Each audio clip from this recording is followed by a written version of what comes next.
My parents betrayed me for my incompetent brother as CEO after I saved our failing hotel, so I built a rival empire, exposed his fraud, and watched it collapse. Growing up, I spent a lot of time there, helping out with little things like check-ins or organizing supplies. It is not some fancy chain hotel. It is more like a cozy lodge where people come for hiking trips or a quiet weekend away. My parents took over after my grandparents retired, but let us just say business was not their strong suit. Over time, the place got run down. Reviews tanked, bookings dropped, and they kept patching things up with duct tape and prayer. I guess they thought things would magically turn around, but they did not. A little over 1 year ago, my dad called me, sounding more upset than I had ever heard him. He said the hotel was on the verge of going under. My parents had poured everything into it, and losing it would have meant losing not just their livelihood, but a big part of our family history. I will not lie, I hesitated at first. I had a good life in Portland. I had been working in hospitality for years, climbing my way up to a management position I was proud of. I had my own apartment, a circle of friends, and a routine that felt stable. But when your parents call you, saying they are weeks away from losing everything, what are you supposed to do? So, without hesitation, I sold my apartment, left my job, and packed everything into my car. I told myself it would be temporary, a few months to help stabilize things, then back to my life. When I got home, the situation was even worse than I had imagined. The hotel was barely functioning, the carpets were stained, the furniture looked like it had been picked up from a thrift store, and everything smelled faintly of mildew. Guests were complaining about broken air conditioning units, noisy plumbing, and rude staff. I had always known the place was dated, but I had not realized just how bad things had gotten. The financials were a mess, too. My dad handed me a stack of invoices, receipts, and bank statements in a shoebox, as if I could just wave a magic wand and make it all make sense. There were overdue bills, unpaid vendors, and accounts that did not even reconcile. It was overwhelming, to say the least. I did not have time to dwell on how bad things were, though. I took full responsibility and started working. The first thing I tackled was the reservation system, which was so outdated it could barely handle online bookings. I upgraded it to something modern, which was way more expensive than I wanted, but it was necessary. Then I moved on to the physical stuff, replacing the lobby furniture, repainting the walls, fixing leaky faucets, and replacing light fixtures. I did not have a big budget, so I got creative, scouring clearance sales and bargaining with local suppliers. I spent hours every day with the staff, trying to retrain them and create some sense of professionalism. Most of them were not even bad workers. They just had not been given proper guidance in years. I made checklists, set clear expectations, and started holding regular meetings to ensure everyone was on the same page. Some people quit when they realized I was not messing around, but the ones who stayed became my biggest supporters. Marketing was another nightmare. The hotel did not even have a social media presence. I built everything from scratch: Instagram, Facebook, the works. I started posting photos of the renovations, promoting special offers, and sharing local attractions to draw people in. I reached out to bloggers and travel influencers, offering free stays in exchange for reviews. It was a slow process, but we started seeing more bookings almost immediately. Honestly, those first few months were a blur. I was working 12, sometimes 14 hours a day. I would crash in one of the empty rooms at night, eating microwave dinners and staring at spreadsheets until I could not keep my eyes open anymore. My friends back in Portland would text me, asking how I was doing, and I would give them the same answer every time. It is fine, just busy. I did not want to admit how completely exhausted and overwhelmed I felt. But little by little, things started to turn around. Guests were noticing the changes, and we started getting better reviews online. The staff was more confident, more organized, and it showed. Even my parents seemed more optimistic, which felt like a small win after months of seeing them so stressed and defeated. About 8 months in, I finally felt like we were out of the danger zone. The hotel was turning a profit for the first time in years. I had spent countless hours fixing systems, improving the guest experience, and getting the place back on the map. It was not perfect, but it was stable, and that felt like a huge accomplishment. So, when my parents called a staff meeting, I walked into the room buzzing with anticipation. I had spent the night before preparing a presentation, complete with colorful charts and before and after photos of all the improvements we had made. I even practiced a few lines to thank the team for their hard work. I imagined applause, smiles, maybe even a toast to our success. Instead, my dad stood up and cleared his throat in that awkward, deliberate way he always did, before saying something he knew would not go over well. My heart sank a little, but I told myself not to overthink it. Maybe they just wanted to talk about next steps. Then he said it, we are excited to announce that Tyler will be stepping into the role of Chief Executive Officer to guide the hotel into its next chapter. I froze, the corners of my carefully crafted presentation folder digging into my palm. Tyler, Chief Executive Officer, I must have misheard. Let me paint you a picture of my brother Tyler. He is 3 years younger than me, but might as well be decades behind in maturity. While I was studying hospitality in college, staying up late to nail group projects and pulling double shifts at the campus hotel, Tyler was dabbling in everything and committing to nothing. One month he was obsessed with photography, snapping moody shots of street lamps and empty parking lots. The next he was designing t-shirts for a clothing line that never left the sketchbook stage. It was not ambition, more like daydreaming with a sprinkle of delusion. He would wander into the hotel once in a blue moon, toss out a vague suggestion like, "You know what? This place needs a juice bar," and then vanish again, off to his next fleeting obsession. And now this guy, the same one who did not even know how to log into the reservation system, was going to be the chief executive officer of the hotel I had poured my blood, sweat, and savings into saving.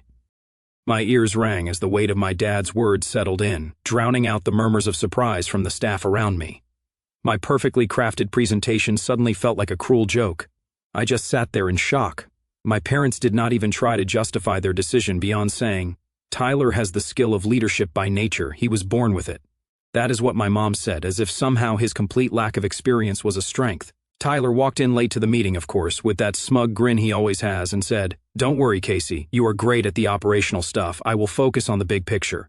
I do not think I have ever felt so dismissed in my life. I wanted to argue, to remind them that I had given up my life in Portland to save this place, but I did not. I just smiled and nodded while the staff clapped awkwardly. That night, I stayed late in the office, staring at the books and wondering why I even bothered. I had worked so hard to get the hotel back on its feet, and it felt like none of it mattered. My parents had already decided who was more important. I did not know it at the time, but that meeting was the beginning of something bigger, something I never could have predicted. Looking back now, I can see how much it shaped what came next. But at that moment, all I could feel was this overwhelming sense of frustration and betrayal. It was like everything I had worked for had just been handed to someone who did not deserve it. The days after that staff meeting were a blur. I went through the motions because, well, what else was I supposed to do? But I cannot lie, it felt different, like the air in the place had changed. My parents were still acting like nothing was wrong. Tyler was strutting around like he owned the place, which I guess he technically did now. The staff was starting to pick up on the weird vibe. I kept telling myself I just needed time to adjust. Maybe Tyler really did have some kind of big picture vision that I was not seeing yet. I mean, he had to, right? Why else would my parents put him in charge? But it did not take long for me to realize that was not the case. Tyler's version of leadership turned out to be, well, not leading at all. On his first day, he walked into the office mid-morning wearing sunglasses, holding a smoothie, and said, "Okay, so first order of business. What is our long-term plan for innovation?" I stared at him for a second, waiting for him to laugh or give me some kind of clue that he was joking. He did not. Tyler, we just finished updating all the major systems," I said. "The next step is focusing on maintaining those changes and building consistency with the staff." He nodded like he was really deep in thought, then said, Cool. But what about like branding? Should we be targeting a younger crowd? I think I read somewhere that Generation Z is all about experiences." I do not know why that moment stuck with me so much, but it felt like the perfect snapshot of Tyler's approach. Lots of vague buzzwords, no real direction, and absolutely no understanding of how the day-to-day operations actually worked. It got worse from there. His first big change was cutting the complimentary breakfast, which had been one of our highest-rated features. Guests loved it, fresh fruit, pastries, coffee, all that. Tyler decided it was too expensive and replaced it with a self-serve coffee station and a basket of granola bars. I tried to explain how much this would affect guest satisfaction, but he just waved me off and said, "It is not about what people want, it is about what they need." Within 1 week, we started getting complaints. Guests who had been coming for years were leaving angry reviews, saying the hotel was cutting corners and losing its charm. One woman even said, "I come here every winter because it feels like home. Now it feels like a cheap motel." That one hurt. Tyler did not care, though. He was too busy making bold moves like firing Patricia, the head of housekeeping, because she would not agree to his new scheduling system. Patricia had been with us for 15 years. She knew every inch of that hotel and had trained almost all the housekeepers. Losing her was a huge blow, and the team felt it. When I tried to step in and explain how much we relied on her, I snapped, "Do you even understand what you have done? Patricia is the reason we have been getting 5-star cleanliness reviews. She keeps this place running." Tyler brushed me off. We need people who are flexible, Casey. She was not a team player. When I pointed out the guest backlash from cutting the complimentary breakfast, my mom came to Tyler's defense. He is trying new things, she said, her voice clipped, like I was being unreasonable. You cannot expect everything to work right away. Give him time.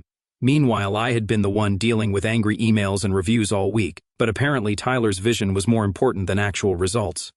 I wanted to scream. I sold my apartment to save this place and you are letting him destroy it. But I knew it would fall on deaf ears. They could not see past their blind faith in Tyler. But here is the thing, Tyler was not the one dealing with the fallout. I was. I was the one fielding complaints from guests when their rooms were not ready on time because we were short-staffed. I was the one trying to calm down the other housekeepers who felt overworked and undervalued. Tyler. He was too busy brainstorming innovative marketing strategies to actually deal with the mess he created. My parents were no help. Every time I tried to talk to them about what was going on, they just told me to give Tyler some space to figure things out. He is new to this, my mom kept saying. Like that was a good excuse for him running the place into the ground. It all came to a head about 1 month after Tyler took over. I walked into the office one morning and found him sitting at my desk, eating a bagel and scrolling through his phone. Hey Casey, he said without even looking up. Quick question, do we really need a full maintenance team? I feel like most of this stuff could be outsourced. I could not believe what I was hearing. The maintenance team was already stretched thin, and outsourcing would have been way more expensive in the long run. I tried to explain this to him, showing him the numbers, but he just shrugged and said, sometimes you have got to spend money to save money. That was the moment I realized I could not do this anymore. No matter how hard I worked, no matter how much I tried to fix things, it did not matter. Tyler was in charge now, and my parents had made it clear they were not going to step in. I was fighting a losing battle. But even though I had mentally checked out, I could not just leave. The hotel was still my family's legacy, even if it felt like they did not care about it as much as I did. I kept showing up every day, doing what I could to keep things from completely falling apart. And then one day, everything changed. I was driving back from a supplier meeting when I passed an old rundown building on the edge of town. It used to be a competitor of ours back when it was still open. Now it's just sitting there empty with a faded for sale sign out front.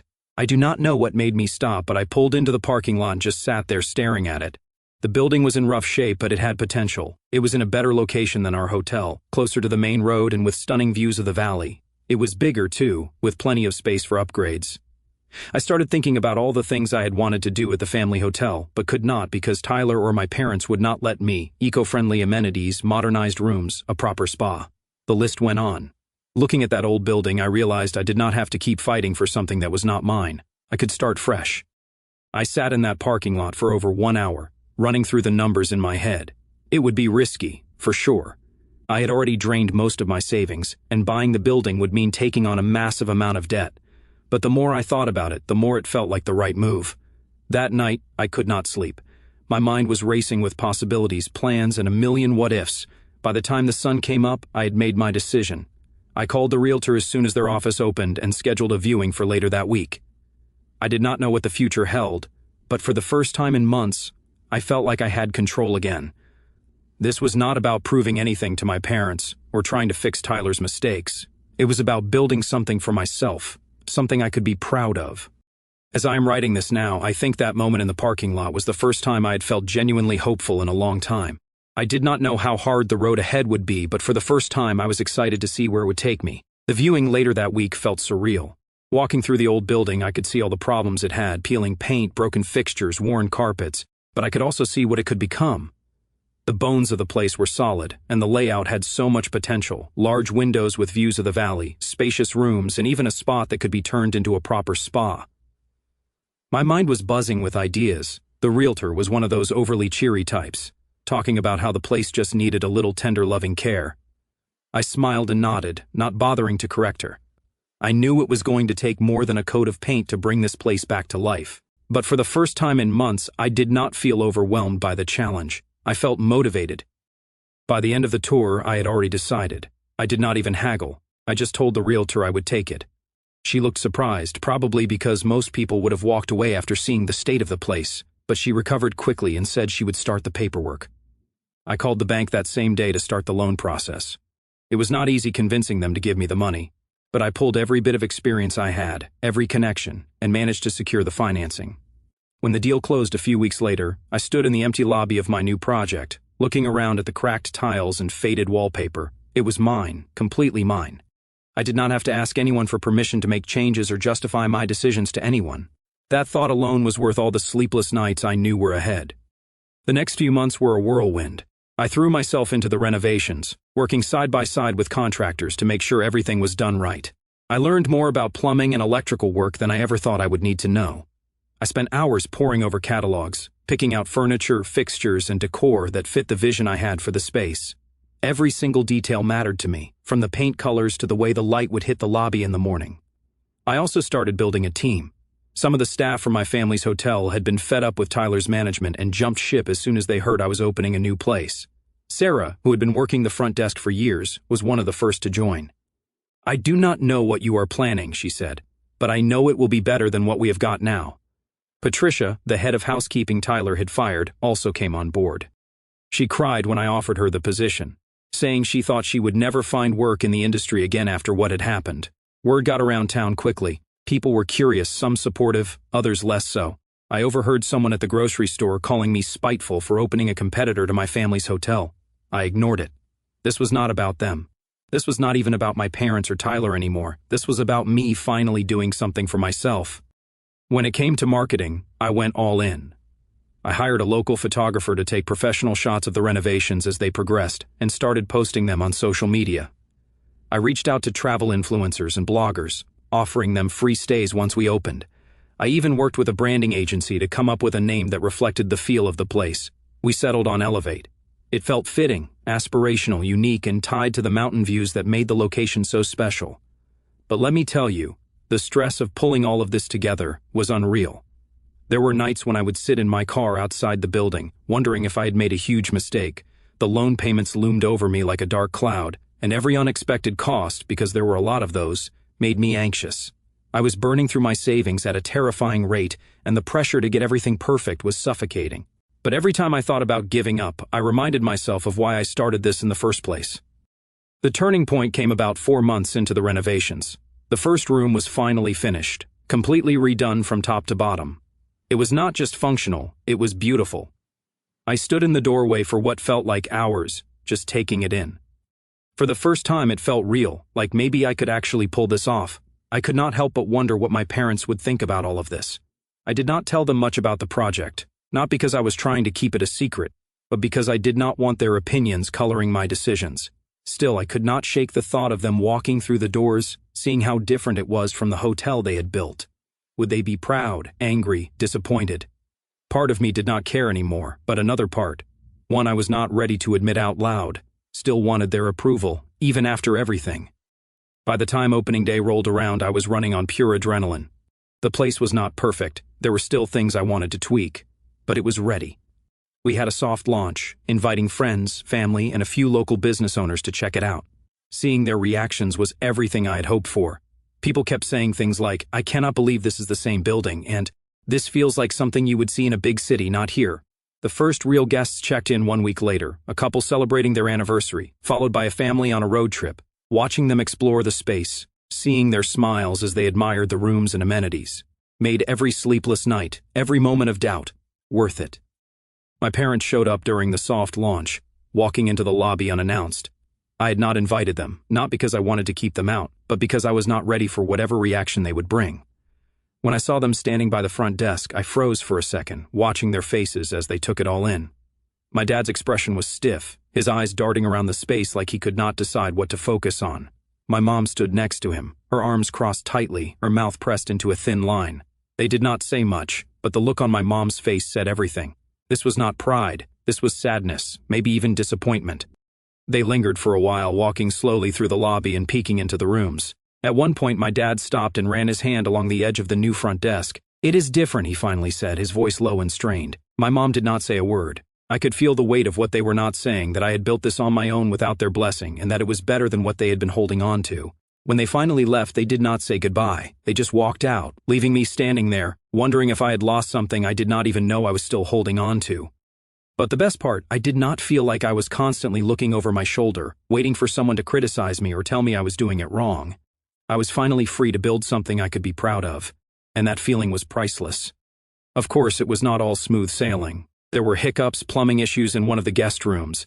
a mix-up with the reservation system that left me scrambling to find a room for a couple who had booked months in advance. But those challenges felt different. They were mine to solve. And for the first time, I felt like I had the confidence to handle them. Elevate was not just a building. It was proof that I did not need anyone else's approval to succeed. And for the first time in a long time, I felt like I was exactly where I was meant to be. The weeks after my hotel opened were a blur.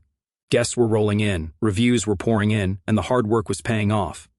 Walking through the lobby every morning, I felt this weird mix of pride and disbelief, like I could not quite wrap my head around the fact that this was something I had built from scratch. But as I settled into my new normal, the contrast between my hotel and my parents became harder to ignore. Their hotel was struggling, and not just in the ways it had been before.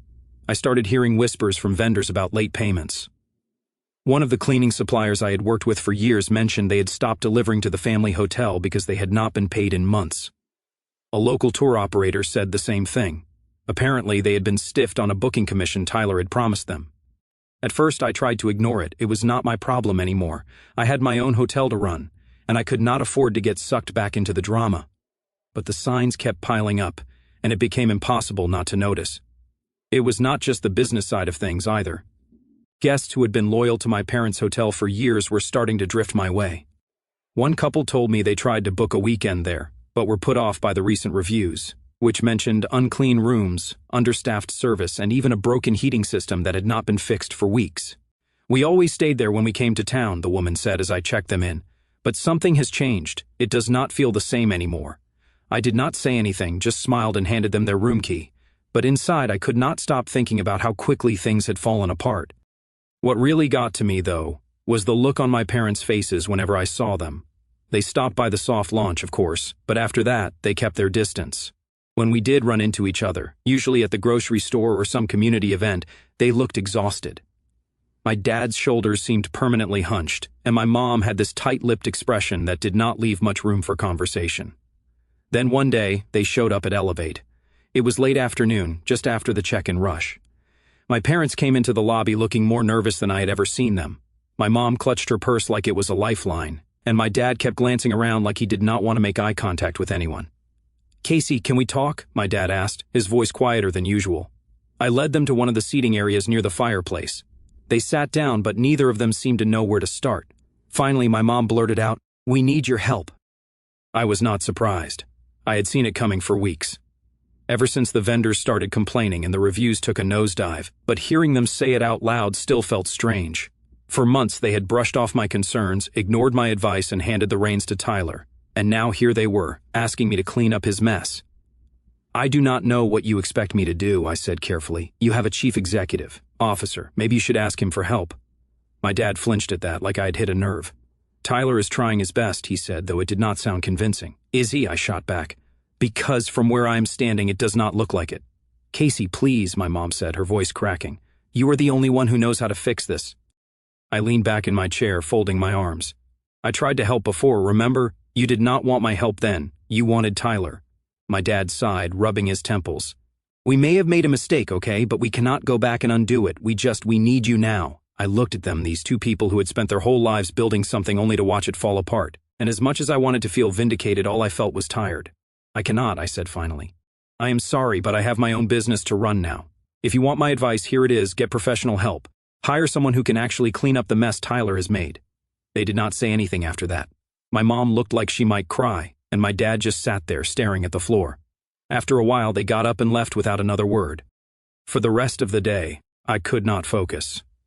My mind kept going back to that conversation, replaying every word, every expression. I knew I had done the right thing.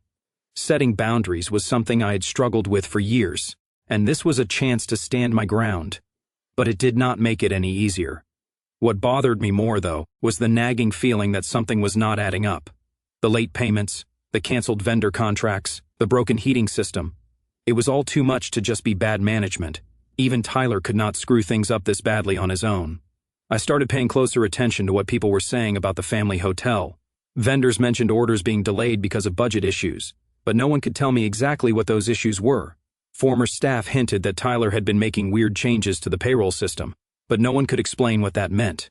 The final straw came when a guest who had stayed at both hotels casually mentioned a rumor they had heard about Tyler. People are saying he is spending all his time in Denver, they said. What is he even doing down there? I did not have an answer, but the question stuck with me. Tyler had not been around much, and the few times he had, he looked distracted. He was not the type to sit behind a desk crunching numbers. So where was the money going? At that point, my hotel was doing well, better than I had hoped, honestly. But I could not shake the unease I felt. My parents' hotel was not just struggling, it was sinking fast. And I had a feeling that Tyler was not just steering the ship poorly, he was actively drilling holes in it. I did not know what I was going to do with that feeling. But one thing was clear. This was not over, not by a long shot. The uneasy feeling sat with me, growing stronger every time I thought about the family hotel and how fast things were unraveling there. Tyler was not just incompetent, there was definitely something else going on. So, I started digging.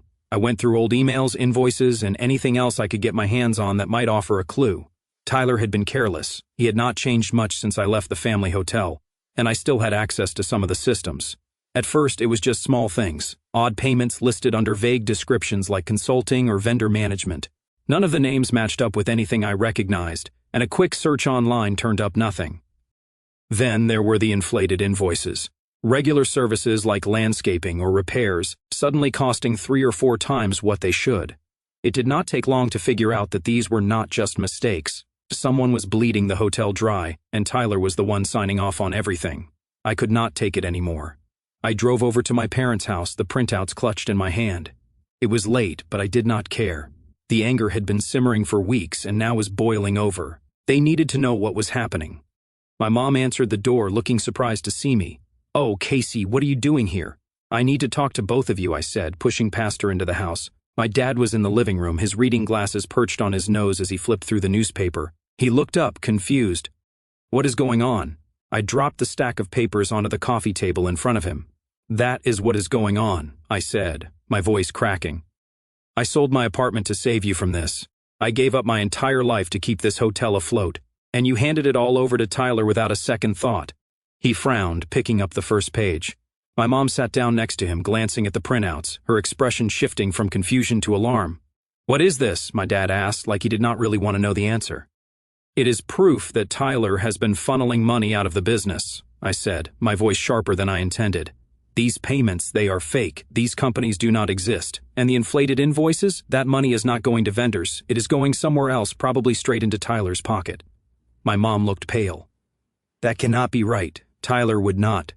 "Would not what?" I interrupted. "Would not lie, would not steal. Open your eyes, Mom. This is why the hotel is falling apart. He is not just bad at running it, he is actively draining it." My dad set the papers down, rubbing his temple. He looked older than I'd ever seen him, like the weight of everything was finally crushing him. "How did you find this?" he asked quietly. "I still have access to some of the systems," I admitted. "I have been keeping an eye on things because, well, let us be honest, I did not trust him. And I was right not to." My mom was shaking her head, tears streaming down her face. "He is our son, Casey. He would not do this. There has to be some other explanation." "Then ask him," I said, crossing my arms. "Call him right now and ask him where the money is going, but do not expect an answer because he has been dodging that question for months." My dad did not say anything. He just sat there staring at the printouts, his face a mask of defeat. "Why did not you say anything sooner?" my mom finally asked. "Because it is not my problem anymore," I said. "I warned you about putting him in charge. I told you he was not ready, that he did not know what he was doing. But you did not listen. You wanted to believe he could handle it. And now this is where it has gotten you." My dad looked up at me then, his eyes red-rimmed. "What do we do, Casey? How do we fix this?" I almost laughed at the irony. After months of ignoring my advice, now they wanted my help. But the anger fizzled as quickly as it came, replaced by something softer, something I did not want to name. "You need to confront him," I said, sitting down across from them. "Show him this, demand answers, and then you need to bring in someone who actually knows how to fix the mess he has made. A professional consultant, not me." "You are the only one who understands this business," my mom said, her voice pleading. "We trust you now." "And you trust me now?" I said, shaking my head. "That is rich. Look, I will give you advice if you need it, but I am not coming back to fix this. You need to figure out how to clean up your own mess." They did not argue after that. My dad nodded silently, and my mom wiped her eyes with a tissue, looking smaller than I had ever seen her. As I drove home that night, I could not shake the image of them sitting there, broken and defeated. Part of me felt guilty for not doing more to help, but another part, the part that had spent months being dismissed and overlooked, knew I had done the right thing. I drove back to my hotel, knowing this was not the end. Tyler would have to answer for what he had done one way or another. And when that confrontation came, I wanted to be there to see it, not for revenge, but for closure, because no matter how far I had come, the past still had its hold on me, and I was not ready to let it go just yet. The weeks after my confrontation with my parents were eerily quiet. They did not call, and I did not check in. I told myself it was for the best. I had my hotel to focus on, and the family hotel was not my responsibility anymore. But the whispers around town did not stop, and the contrast between the two hotels became impossible to ignore. While my hotel thrived with steady bookings and glowing reviews, my parents' hotel continued to sink. It was like watching a ship slowly take on water, and Tyler was nowhere to be found. Then one morning, Sarah came into my office holding her phone with a grim look. "You need to see this," she said. The headline was blunt: "Local Hotel Under Investigation for Financial Misconduct." The article did not name Tyler outright, but it did not need to. The details lined up too perfectly: unpaid invoices, suspicious payments, and accusations of fraud tied to unlicensed financial dealings. My stomach dropped. The whispers I had been ignoring suddenly felt louder. Where was Tyler getting the money? Why were payments to vendors so inconsistent? I did not have to dig much further before the pieces started falling into place. A vendor confirmed that invoices had been inflated or outright fabricated. And I heard through a friend in Denver that Tyler's accounts were flagged for large unaccounted for transfers, casinos, failed business investments, even offshore accounts. It was all there. The hammer finally dropped when investigators showed up at the family hotel. A guest tipped me off that government cars had been parked outside all day. I did not need to go there to know what was happening. Tyler's mess was unraveling, and everyone in town was talking about it. That evening, my parents finally called. My mom's voice cracked as she said, "Casey, we do not know what to do. They have frozen the accounts. They are asking questions we do not have answers for." I kept my tone steady even though I could feel their desperation through the phone. "I told you months ago to get help. This is what happens when you ignore the signs." "We just wanted to protect him," my dad said, his voice heavy with regret. "And look where that got you," I replied. I did not say it to be cruel, but because it was the truth. After I hung up, I felt the weight of it all settle over me. The decisions, the sacrifices, the consequences. Everything had led to this moment. My parents were facing the reality of their choices. Tyler was finally being held accountable, and the family business that once felt so unshakable was crumbling under the weight of it all. But for the first time, I was not carrying that burden anymore. My hotel was thriving, not because of luck or anyone's help, but because I had fought for it. Every piece, every detail, every decision was mine. And as much as it hurt to watch my family's legacy fall apart, I could not help but feel a small sense of peace. I had built something that could not be taken away from me, and no matter what came next, I knew I would be ready for it.